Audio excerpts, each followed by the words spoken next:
ये कहानी है एक लड़की की जो अकाल मृत्यु के बाद एक खौफनाक चुड़ैल बनी और जिसने अपने हत्यारों पर दर्दनाक कहर ढाया, जिससे उनकी रूह कांप गई।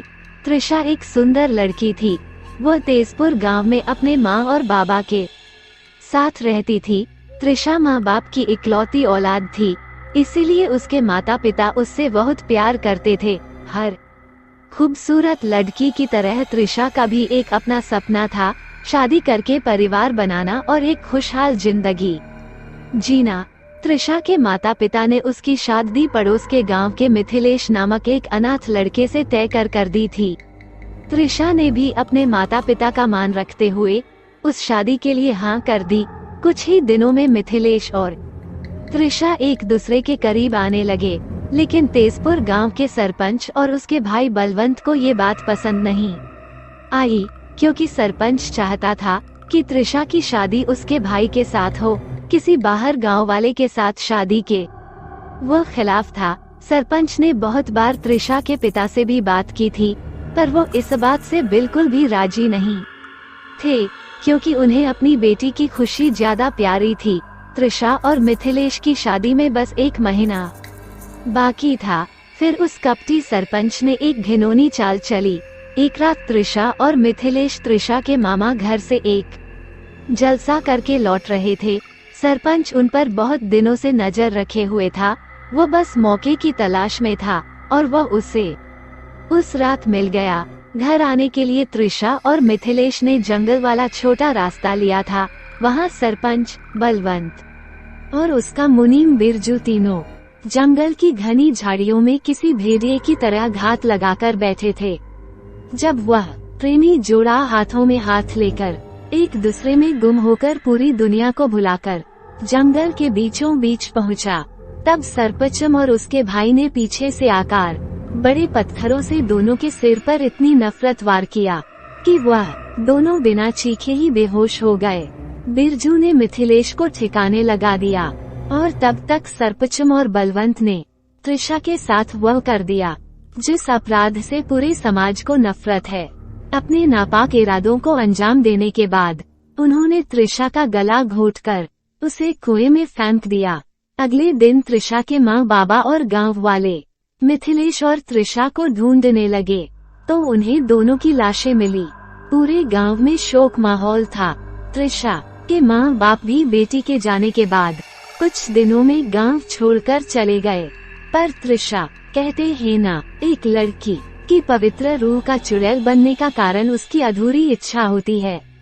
इसलिए त्रिशा को अभी तक मुक्ति नहीं मिली थी। नियति से कहो या बुरी किस्मत से एक शाम सरपंच, बलवंत और बिरजू तीनों शहर के किसी शराब खाने से लौट रहे थे और उन्होंने भी जंगल का वही छोटा रास्ता चुना।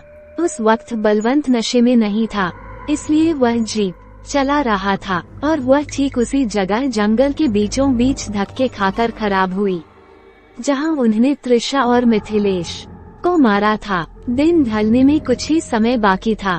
बलवंत ने जीप से उतरकर गाड़ी का बोनेट खोल के चेक किया। पता चला कि जीप में पानी पूरी तरह खत्म हो चुका था और उनके पास तो पीने के लिए भी पानी नहीं था।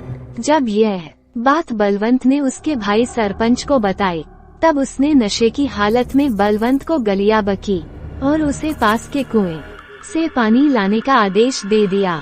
जीप के पीछे की सीट पर बिरजू भी नशे की हालत में सोया था। अब अकेले ही उसे जंगल के कुएं पर जाना था। बलवंत मरता क्या न करता। उसने गाड़ी में से पानी की बड़ी सी खाली बोतलें ली और अकेले ही कुएं की तरफ चल दिया। जब वह कुएं के नजदीक पहुंचा, तब उसे वह सब याद आने लगा, कैसे उन्होंने त्रिशा की हत्या की थी और उसी कुएं में उसकी लाश फेंकी थी। बलवंत ने खुद को होश में लाया और कुएं के आस पास पानी निकालने की रस्सी ढूंढने लगा, पर उसे वह नहीं मिली। अब बलवंत पर कुएं में उतरने की नौबत आ गई थी, इसलिए वह मन ही मन डर भी रहा था, क्योंकि सूरज पूरी तरह ढलने में बस कुछ ही पल बाकी थे। इसलिए बलवंत भागते भागते जीप के पास गया और जीप में से लालटेन और एक छोटी टॉर्च ले ली। बलवंत को बिरजू कुछ होश में लग रहा था, इसलिए उसने उस भी अपने साथ में ले लिया। फिर दोनों मिलकर कुएं के पास आ गए। तब तक सूरज पूरी तरह ढल चुका था और अंधेरे ने मौत की चादर से जंगल को ढक लिया था। बलवंत ने बिरजू को लालटेन जलाकर दी और कुएं के पास खड़ा किया। कुएं को देखकर बिरजू भी डर गया था।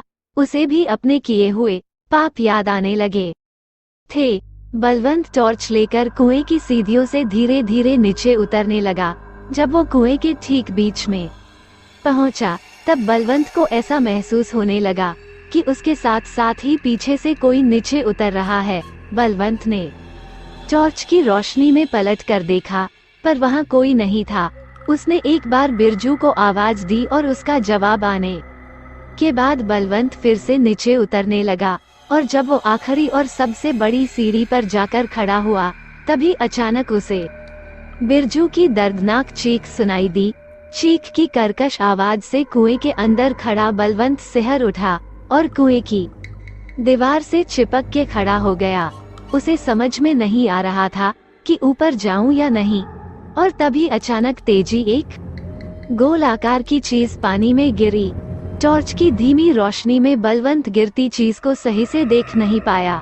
आवाज से ही वो बेहद डर गया और कुछ समय के लिए उसने आंखें मूंद ली।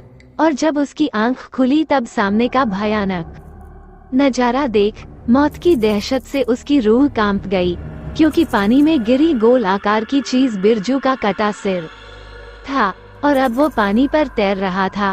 कटे सिर की आंखें बलवंत पर ही टिकी थी, इसलिए बलवंत बिना पानी लिए ही कुएं से बाहर निकला। कुएं के बाहर बिरजू के शरीर के टुकड़े थे। वो देखने के बाद बलवंत ने वहां से सरपट दौड़ लगाई। तभी उसके रास्ते में अचानक त्रिशा सामने आई। वही लाला खून से सनी सफेद साड़ी, खुले बाल, सिर पर गहरा घाव जिससे अभी भी खून बह रहा था। बलवंत त्रिशा को चुड़ैल के रूप में देख कांपते हुए जमीन पर गिर पड़ा। मुझे माफ कर दो, मुझे कर दो कहकर गीत गिड़ाने लगा। मौका देखकर बलवंत चुड़ैल चुड़ैल चिल्लाते हुए जीप तक पहुंचा। सरपंच भी जंगल में चीखने चिल्लाने की आवाजें सुनकर उठ गया था। और जब बलवंत ने उसे त्रिशा के बारे में बताया, तो पल भर में उसका पूरा नशा उतर गया और दोनों पैदल ही गांव की ओर भागने लगे। टॉर्च अब सरपंच के हाथ में थी और वह आगे और बलवंत पीछे पीछे भाग रहे थे। अचानक सरपंच को लगा कि वो सिर्फ अकेला ही भाग रहा है, इसलिए उसने पीछे मुड़कर देखा तो बलवंत अब पीछे नहीं था। उसी वक्त पूरा जंगल बलवंत की मौत की चीख से गूंज उठा और सरपंचा को एक आवाज सुनाई दी। सरपंचा, तुझे इतनी आसान मौत नहीं मिलेगी। तेरे पाप के तराजू में पाप की गिनती बहुत ज्यादा है। तुझे एक बुरी मौत मिलेगी। सरपंच अपनी जान मुट्ठी में लेकर गांव की ओर भाग रहा था। तभी त्रिशा उसके के सामने आकर खड़ी हुई। उसका वह भयानक रूप देखकर डर से सरपंचा की घिघी बंध गई। मौत को सामने देख सरपंच और तेजी से भगाने लगा। त्रिशा भी उसके पीछे पीछे आ रही थी। तभी सरपंचा अचानक रुक गया, क्योंकि उसके सामने खून से सना भरी मिथिलेश की प्रेत आत्मा खड़ी थी। पीछे चुड़ैल और आगे मिथिलेश।